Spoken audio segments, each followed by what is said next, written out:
Why concern ourselves with beauty? That, said Aristotle, is a blind man's question. Beauty is something that, of course, has captured the hearts, minds, and imaginations of all of humanity since the dawn of recorded time. But beauty is not something that's so easy to define or really capture what it is about beauty that startles everyone so much. But what we also need to think about is that when we speak about beauty, that elusive, mysterious element that's in the world, we have to know that there are different types of beauty. There's beauty that meets the eye, that everyone right away says is beautiful. A beauty that turns heads, beautiful song, beautiful painting, beautiful scene. Beauty that everyone right away sees as beautiful. But then there's a much deeper, more profound type of beauty. See, the first type of beauty, the obvious, transparent, loud beauty, is called tiferes. Tiferes is also beauty. But then there's a deeper beauty called hod, because you know that the word hod is also, we've been learning until now that it means acknowledgement and submission, but it also has the connotation of beauty, of splendor. But it's a deeper, more subtle, and yet much more profound type of beauty than the beauty of tiferes. See, just like by Hashem, it says by Hashem, by God, in Tehillim Kuf Dalet, in Barchi Nafshi, we say about Hashem, Hod v'Hadar lavashta. You enclothed yourself in Hod and Hadar. Now, Hadar also means beauty. Hadar means beauty, and Hod could be beauty. So, the translation in English doesn't really help. Hod v'Hadar lavashta, you enclothed yourself in glory, splendor, radiance, and beauty. But there are obviously two different types of beauty.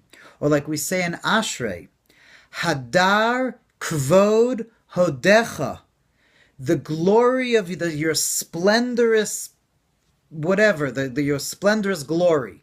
Hadar kvod hodecha, the beauty of your glory. So these words keeping interchange for beauty, but they don't really explain the difference. So the Lubavitch Rebbe explains that what hod is a beauty that can't be quantified. It's a beauty that is not obviously felt.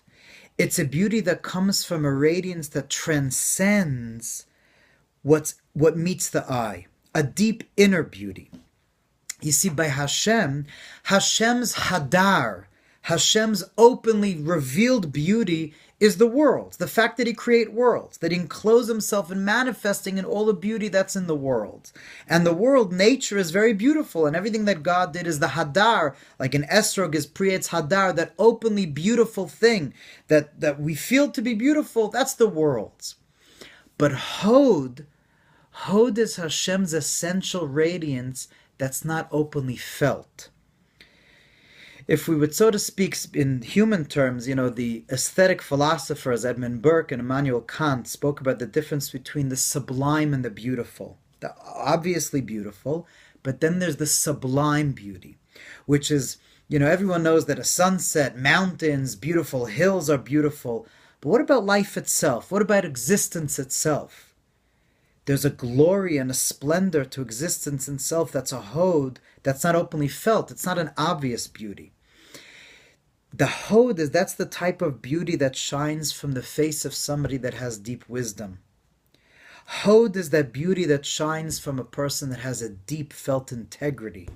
You see a hod to that person. It's not necessarily that they're beautiful, what would conventionally be called beautiful, but those people that live in the deepest way, that they allow the acknowledgement of God, the acknowledgement that they're living with something that transcends them. And it could also be a secular person that's completely enthralled with something that's beyond regular life. There's a certain deep beauty to that, a hod to it.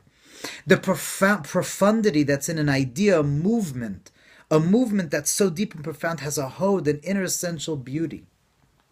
And so what we're saying about Hashem, that hod v'hod lavashta, that not only Hashem is the beauty that's openly felt something that you have, but you have a hod. You have an essential profundity, profound wonder, that splendor that's even deeper than an obvious beauty. And tiferes shebehod, which is today's midah, is living with the beauty and partaking of that beauty that comes from living within and acknowledging God's infinity, God's transcendent being. When we're able to completely give ourselves over and put ourselves away into Hashem, hod, the hoidah, to completely acknowledge that we're within God, then we could allow that hod, that essential, deeper, profound beauty to shine through us.